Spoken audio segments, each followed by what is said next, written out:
Today I'm coming to you from Lake Havasu, Arizona, so just a quick shout out to all you amazing charities here. And today I want to talk to you about branding. As nonprofit professionals, I know you have a lot on your plate, but one of the most important is creating and maintaining brand guidelines for your organization.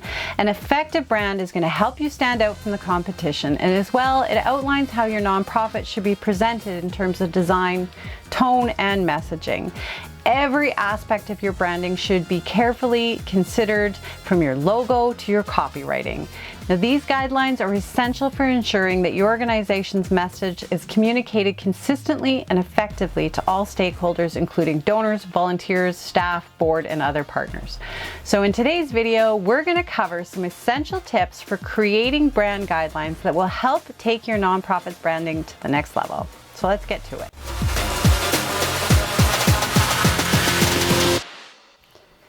The first step in creating a practical brand guideline is establishing your tone of voice. How do you want your organization to sound when communicating with others?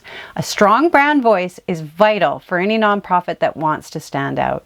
Now, to do this, first consider who your target audience is. Your brand voice should resonate with them and speak to their needs. And if you're unsure who your target audience is, make sure to evaluate what kind of people would be most interested in your cause or services. And next, brainstorm what words you want to be known for your brand. Are you funny or serious? Are you approachable or aloof? Are you professional or casual? And keep these words in mind as you develop your messaging. You can write down a list of adjectives that describe your brand. These adjectives are going to help determine your overall tone and brand voice. And you can use these adjectives to write a short description of your brand voice. And this description should be included in your brand guidelines so that everybody who works on your marketing materials is on the same page. Now, as an example, I'm working with a new startup nonprofit, and after meeting with the team, researching their audience, and reviewing their strategic plan, we decided to go with a more playful term. We use words like humans, transformation, and even bawling because they are a young organization. Your visual identity is just as important as your verbal one when creating a cohesive brand experience. Now, your visual identity makes you recognizable and sets you apart from your competition. It's more than just your logo. It's the entire look and feel, from your colors to your fonts. And let's start with your logo. Your logo is the foundation of your visual identity, so it's essential that you get it right. Make sure your logo is simple, recognizable, and easy to reproduce. Next, you can choose your color palette. So once you've finalized your logo, you'd pick the same colors that are in your logo and stick to a maximum of 3 or 4 colors and make sure they work well together. And ensure to include a contrasting color to help your materials really pop and grab attention.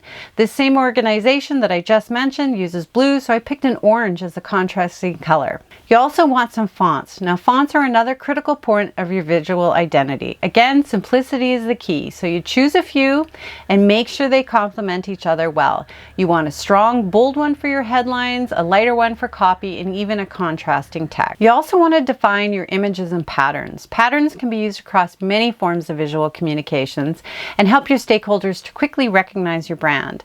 Sometimes patterns are icons or typography, others repeat your logo, and some are as simple as stripes or polka dots. As with everything within your brand guidelines, these patterns should be utilized with your brand color. Now, when using images, consistency can sometimes be challenging, and one way to create a brand photo library is by colorizing your photography.